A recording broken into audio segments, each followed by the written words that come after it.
Assalamualaikum warahmatullahi wabarakatuh. Innal hamdalillah wa salaman amma ba'da.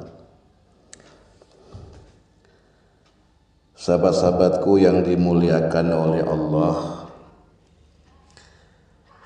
memasuki pengajian kita yaitu nasihat ke-19 dalam kitab Nasaihul Ibad karangan dari Syekh Nawawi Al-Bantali.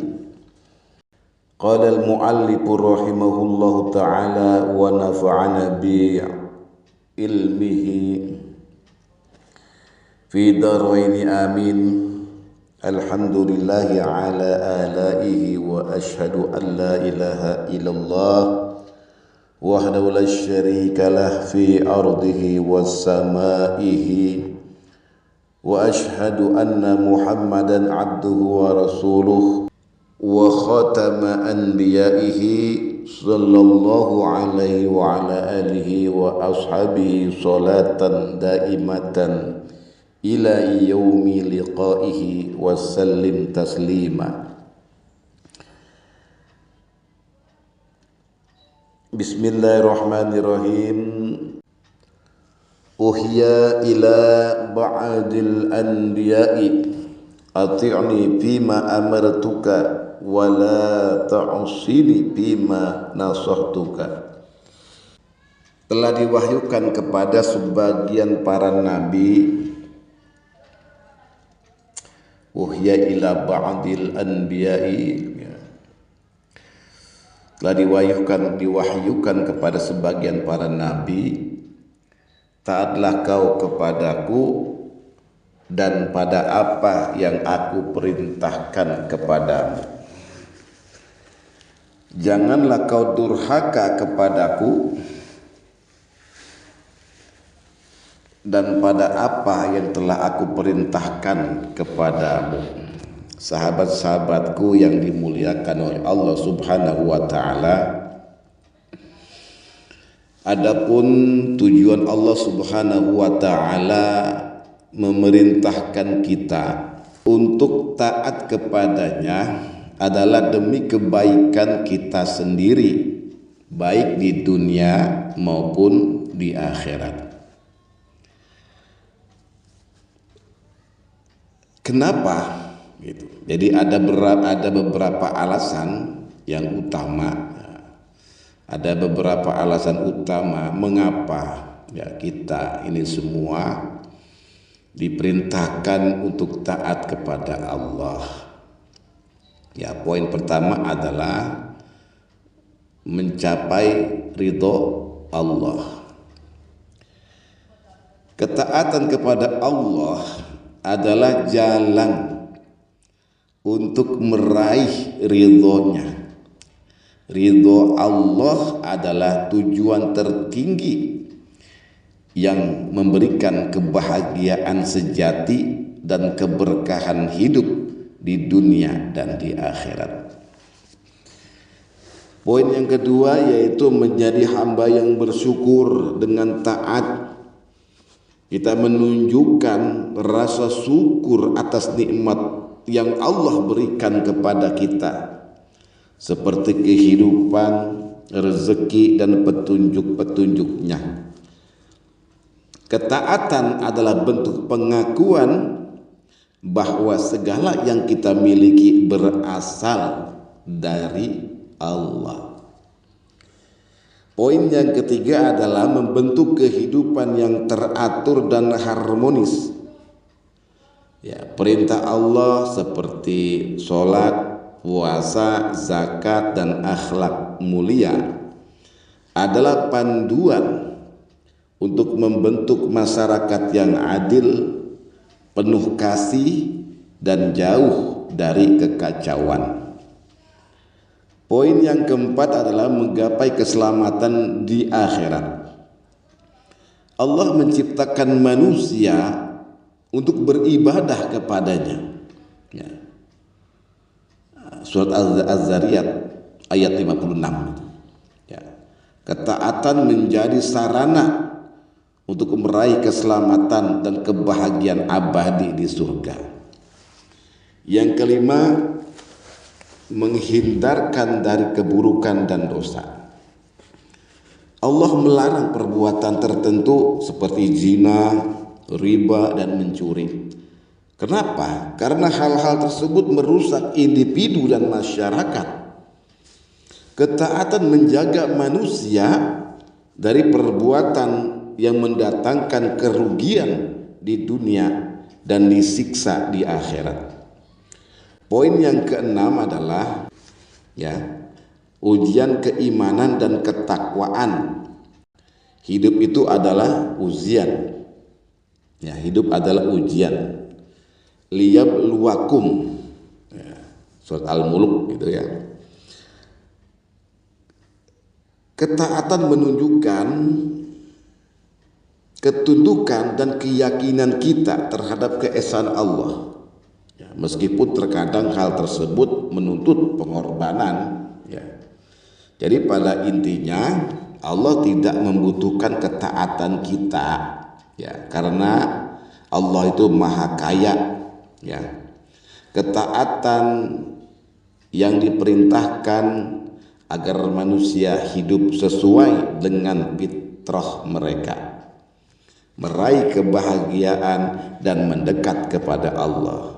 Hal ini ada di dalam firman Allah. Jika kamu berbuat baik, berarti kamu berbuat baik untuk dirimu sendiri. Dan jika kamu berbuat jahat, maka kejahatan itu untuk dirimu sendiri. Surat Al-Isra ayat 7. Tentunya ada beberapa tujuan lain, tidak hanya itu saja. Mengapa Allah memerintahkan kita untuk taat kepadanya? Yang pertama juga menguatkan hubungan dengan Allah, taqarrub ilallah. Ketaatan kepada Allah adalah cara untuk mendekatkan diri kepada Allah. Ketika kita taat, kita merasakan kedamaian batin, ketenangan dan perlindungan dari Allah. Ketaatan ini membantu kita menyadari kehadiran Allah dalam setiap aspek kehidupan kita. Yang kedua yaitu mencerminkan tujuan penciptaan manusia. Allah berfirman, "Wa ma khalaqtul jinna wal insa illa liya'budun." Dan aku tidak menciptakan jin dan manusia melainkan supaya mereka menyembahku. Surat Az-Zariyat ayat 56. Tujuan utama manusia diciptakan adalah untuk beribadah kepada Allah. Ketaatan adalah bentuk pengabdian kepada Allah yang mencerminkan misi utama hidup kita. Yang ketiga, menguatkan karakter dan akhlak mulia. Ketaatan kepada Allah melatih kita untuk memiliki sifat-sifat mulia seperti sabar, ikhlas, jujur, dan rendah hati. Ini menjadikan kita manusia yang lebih baik dalam hubungan dengan sesama makhluk dan alam sekitar. Yang keempat adalah menjaga kehidupan dari kesengsaraan. Allah memerintahkan kita taat agar kita terhindar dari keburukan yang merusak fisik, mental, dan spiritual kita. Contohnya larangan riba, menghindarkan kita dari ketidakadilan ekonomi. Larangan zina menjaga kehormatan, dan larangan ghibah mencegah perpecahan sosial. Yang kelima, memperoleh keberkahan dalam kehidupan. Allah menjanjikan keberkahan bagi orang-orang yang taat kepada Allah. Firman Allah Subhanahu wa taala, jika penduduk negeri mau beriman dan bertakwa, pasti akan kami melimpahkan kepada mereka berkah dari langit dan bumi. Surat Al-A'raf ayat 96. Lau anna ahlal qura amanu wattaqau la fatahna alaihim barakatim minas samai wal ard. Itu ayatnya ya.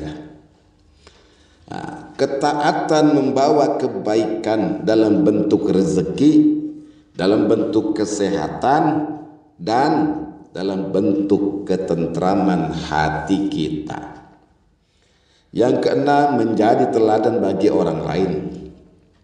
Orang yang taat kepada Allah Subhanahu wa ta'ala menjadi contoh bagi keluarga, bagi masyarakat dan umat manusia secara umum.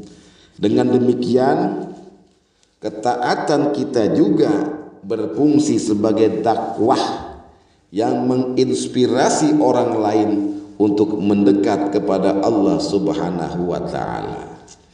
Yang ketujuh, mewujudkan kehidupan yang seimbang. Dalam Islam, ketaatan kepada Allah meliputi aspek spiritual, sosial, dan material. Ini memastikan kehidupan yang seimbang antara dunia dan akhirat, sehingga manusia tidak terjebak dalam keinginan duniawi semata atau melupakan tugas duniawi demi akhirat. Yang kedelapan, sebagai bukti cinta kita kepada Allah Subhanahu wa ta'ala. Jadi ketaatan adalah ekspresi cinta kita kepada Allah. Ya, Allah berfirman, katakanlah Muhammad, jika engkau mencintai Allah, ikutilah aku, niscaya Allah mencintai kamu dan mengampuni dosa-dosamu. Surat Al-Imran ayat 31. Ketaatan adalah wujud nyata cinta seorang hamba kepada Tuhannya. Ya. Yang kesembilan, memperoleh ampunan dan rahmat Allah. Allah Subhanahu wa ta'ala menjanjikan ampunan bagi mereka yang taat dan kembali kepada Allah. Dengan taat kita mendapatkan rahmat Allah yang meliputi semua kebutuhan kita, baik di dunia maupun di akhirat. Jadi pada intinya, ketaatan kepada Allah adalah cara untuk menjalani hidup dengan makna, keberkahan, dan kebahagiaan yang sejati. Dengan mengikuti perintah Allah, kita menjalani hidup sesuai dengan hikmah dan tujuan penciptaan kita sebagai hamba Allah. Sahabat-sahabatku yang dimuliakan oleh Allah, lantas apa konsekuensi jika manusia durhaka dan membangkang perintah Allah? Jadi ada beberapa konsekuensi yang bisa terjadi, ya, baik di dunia maupun di akhirat. Kalau orang membangkang kepada Allah, membangkang perintah Allah, ya. Ada konsekuensi di dunia, ada konsekuensi di akhirat. Yang pertama, konsekuensi di dunia. Kehidupan yang sempit dan penuh kesulitan. Allah berfirman, barang siapa yang berpaling dari peringatanku, maka sesungguhnya baginya kehidupan yang sempit, dan kami akan mengumpulkannya pada hari kiamat dalam keadaan buta. Surat Toha ayat 124. Orang yang durhaka kepada Allah sering merasa gelisah, tidak tenang, dan tidak menemukan kebahagiaan meskipun memiliki harta dan kedudukan. Ya, yang kedua adalah kerusakan di bumi, ya, perbuatan dosa dan pembangkangan terhadap perintah Allah menyebabkan kerusakan sosial, kerusakan ekonomi, dan kerusakan lingkungan. Allah mengingatkan, telah tampak kerusakan di darat dan di laut disebabkan karena perbuatan tangan manusia.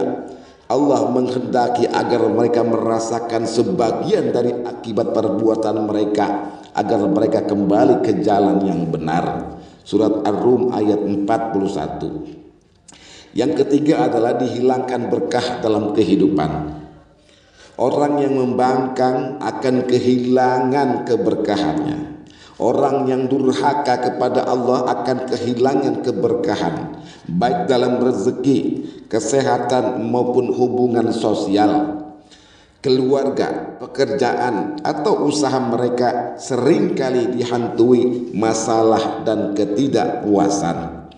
Yang keempat, tertimpa bencana atau azab duniawi. Allah telah menghukum umat-umat terdahulu yang durhaka seperti kaum Nabi Nuh yang ditenggelamkan, kaum Nabi Lut yang dihancurkan, dan Fir'aun yang ditenggelamkan di Laut Merah. Hal ini menjadi pelajaran bagi manusia agar tidak mengulangi kesalahan serupa. Yang kedua adalah konsekuensi di akhirat. Ya. Yang pertama adalah konsekuensi di dunia. Ya. Yang kedua adalah konsekuensi di akhirat. Ya, sekarang kita bahas tentang konsekuensi di akhirat. Orang yang durhaka kepada Allah, orang yang tidak taat kepada perintah Allah. Yang pertama, otomatis masuk neraka. Allah memperingatkan bahwa orang-orang yang ingkar akan diazab di neraka sebagai balasan atas dosa-dosa mereka. Dan adapun orang-orang yang durhaka kepada Allah, maka tempat mereka adalah neraka. Surat An-Nazi'at ayat 37, 39. Yang kedua, dijauhkan dari rahmat Allah.